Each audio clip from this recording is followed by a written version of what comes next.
page 8. Cuckoo, Cheating by Nature, by Nick Davies, 2015. 0.2 Preface, Part 2. I have been a bird watcher all my life. I was born in the village of Formby, some 15 kilometers north of Liverpool on the coast of northwest England. One of my earliest memories is of putting out food for the birds in the garden at home and the thrill of a close view of a male chaffinch from a makeshift hide of wooden chairs. I must have been about 6 at the time, and I had never seen anything so beautiful. I became hooked forever.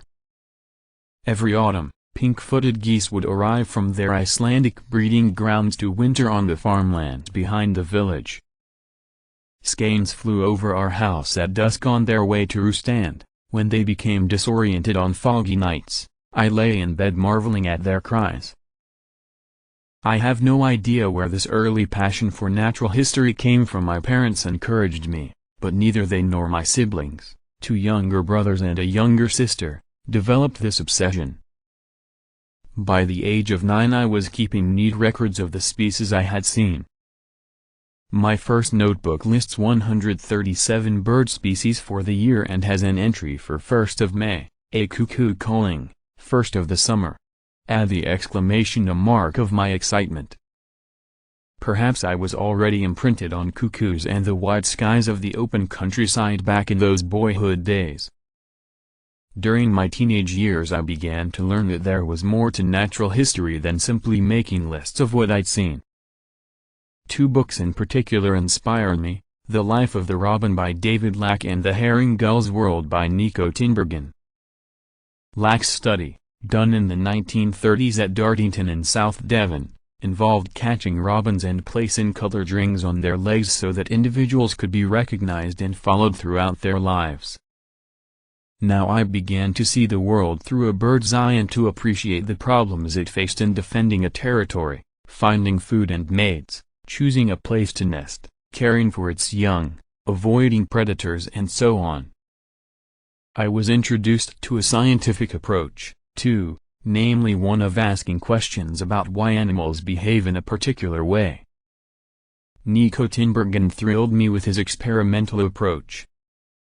For example, he showed that birds reacted to simple stimuli in their environment. An adult gull would incubate any egg placed in its nest, even one of a different color and size from its own eggs, and a begging gull chick would peck even at a cardboard model of an adult's beak, in anticipation of a regurgitated meal. I began to dream of a life spent outside, watching and wondering about birds and the natural world. Later, when I was a biology student at Cambridge University, I often cycled out to Wicken Fen, a patch of old fenland 15 kilometers northeast of the city. It was here that I saw my first cuckoo egg in a reed warbler nest, and then watched reed warblers hard at work feeding a cuckoo chick.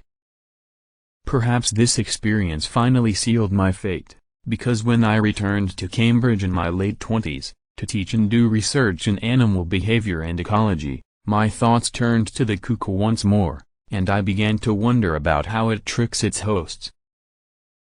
Surely, I thought, the hosts should throw out any cuckoo eggs that appeared in their nests. If hosts did that, perhaps cuckoos would then evolve an egg that was hard to detect, one that looked exactly like the host's own eggs. What would the hosts do then? Would they be doomed to always accept the cuckoo's egg, or could they evolve other defenses? It began to dawn on me that this would be a wonderful opportunity to study cheating in nature, with the potential to discover a natural arms race in which host defenses and cuckoo trickery might evolve together, side by side. Together with my colleagues, I have been studying this evolutionary battle between cuckoos and hosts for the past 30 years. The aim of this book is to take the reader on a journey, to discover how evolution has designed host defense and cuckoo trickery. My hope is that this reads like a nature detective story, as we uncover how the cuckoo has tricks to slip past host defenses, to lay its egg and to entice the hosts to feed its chick. Just as a detective has to examine details to solve a crime, So the naturalist has to look closely at adult cuckoo behavior, at cuckoo egg color and markings, and at cuckoo chick begging calls to work out exactly how cuckoos trick their hosts. Sometimes we will follow the cuckoo's trail simply by watching carefully.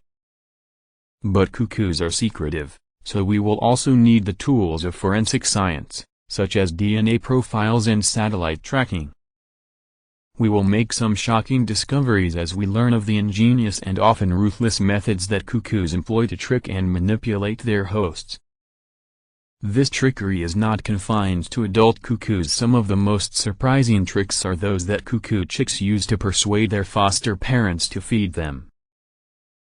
However, I want not only to discover how cuckoos behave, I want to explain why they behave the way they do. This will entail asking questions about why various tricks are successful in deceiving hosts. For this part of our investigation we need to follow our watching by wondering, to form hypotheses. We will then follow Tinbergen's lead and test our ideas, our hunches, by field experiments. For example, with the aid of model eggs painted various colors, we will investigate why hosts are tricked into accepting a cuckoo egg as one of their own. Experiments with stuffed cuckoo mounts will help us to discover why the female cuckoo has to be so quick when she visits a host nest to lay her egg. Broadcasts of chick calls at a nest will reveal why the begging calls of cuckoo nestlings are so effective at manipulating their foster parents.